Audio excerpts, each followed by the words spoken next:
முதல்ல எத்தனை பேருக்கு தெரியும் இன்னைக்கு இந்த நாட்டுல இன்ஹெரிட்டன்ஸ் டாக்ஸ் இருந்ததுங்கிறது? அப்படி ஒரு பெரிய சட்டம், இன்ஹெரிட்டன்ஸ் டாக்ஸ்ங்கிற ஒரு பெரிய சட்டம் கிட்டத்தட்ட 30 ஆண்டுகளுக்கு மேல் இந்த நாட்டில் இருந்ததுங்கிறது எத்தனை பேருக்கு தெரியும்? அந்த சட்டம் வந்து 1985 பிப்ரவரி 28ஆம் தேதி வரைக்கும் இருந்துச்சு இந்த நாட்டுல. அதுக்கு பேர் என்ன? எஸ்டேட் டியூட்டின்னு பேர்.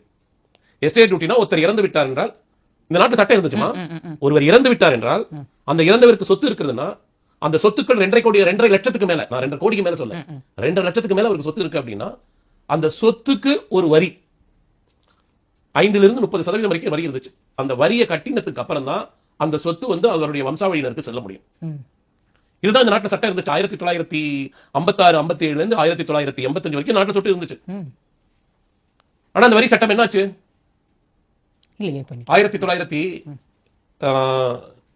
1985 யார் இந்த நாட்டுல பிரதம மந்திரியா இருந்தார்? ராகுல் காந்தியோட அப்பா ராஜீவ் காந்தி இருந்தார். அப்ப யார் finance minister? VP Singh is the finance minister.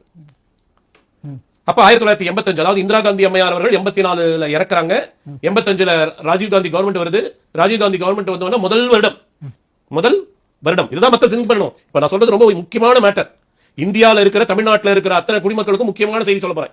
84ல Indira Gandhi அம்மையார் இறக்குறாங்க. 85ல ராஜீவ் காந்தி முதல் ஆண்டு ஆட்சியில ஃபர்ஸ்ட் சட்டம் பிப்ரவரி 28, 1985 வருது. நீங்க இன்னைக்கு சொல்றாங்க இங்கிலீஷ்ல பேர் தான் மாறி இருக்கு, இன்ஹெரிட்டன்ஸ் டாக்ஸ். அதுக்கு இந்த நாட்டுல சட்டத்தின் பேர் எஸ்டேட் டியூட்டி பேர். இந்த சட்டத்தை இந்த நாட்டில் இருந்து விலக்குகிறோம் அப்படின்னு என்னைக்கு அனௌன்ஸ் பண்றாங்க சொல்லுங்க? 85ல சொல்றீங்க, ராஜீவ் காந்தி அவர்களுடைய ஆட்சி காலத்துல. ராஜீவ் காந்தி ஆட்சியில விலக்குகிறோம் அப்படின்னு சொல்றாங்க. என்னைக்கு சொல்றாங்க? தெரிஞ்சுக்கங்க, என்னைக்கு சொல்றாங்க? 1985 வருஷம். திருப்பி சொல்றேன், காரணம் இருக்கு. 85 வருஷம். எந்த தேதி? பிப்ரவரி 28 சொல்றாங்க. ஆனா அந்த சட்டத்தை என்னையில இருந்து விலக்க போறாங்களா? 1/10/84 இருந்து யாரெல்லாம் இறந்தார்களோ அவங்க வந்து இந்த டாக்ஸ் அந்த குடும்பத்தினர் கட்ட வேண்டாம். சட்டம் வருவது பிப்ரவரி 28, 85. ஆனா செத்து போனது என்னைக்கு? முன்தேதிட்டு போயிடுச்சு. 1/10/1984, 1/10/1984, 1ஆம் தேதி அக்டோபர் 1984. காரணம் என்ன? அந்த மாதிரி ஒரு தேதி கொண்டு வரதுக்கு அம்பானிக்காக சட்டம் கொண்டு வராங்க, அதானிக்காக சட்டம் வராங்க. இவங்க கொண்டு வந்த சட்டம் தான் இவங்க குடும்பத்துக்காக கொண்டு வந்த சட்டம். அப்படி கொண்டு வந்ததுக்கு காரணம் இந்திரா காந்தி அம்மையார் 31/10/1984 அன்று கொல்லப்பட்டார்கள். கொடூரமான முறையில் கொல்லப்பட்டார்கள். வருந்தத்தக்க ஒன்று. அவர்களிடமிருந்து வந்த சொத்துக்களுக்கு ராஜீவ் காந்தியின் குடும்பம் இந்த இன்ஹெரிட்டன்ஸ் டாக்ஸ் கட்ட விரும்பவில்லை.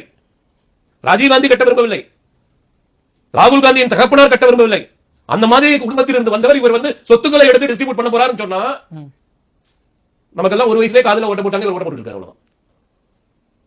இதை மக்கள் நம்பினாங்கன்னா, ஏன்னா யாருக்கு தெரியாது. காரணம் என்ன சொல்லுங்க? இன்னைக்கு அந்த சட்டம் இந்த நாட்டை விட்டு போய் 20-40 வருஷம் ஆச்சு.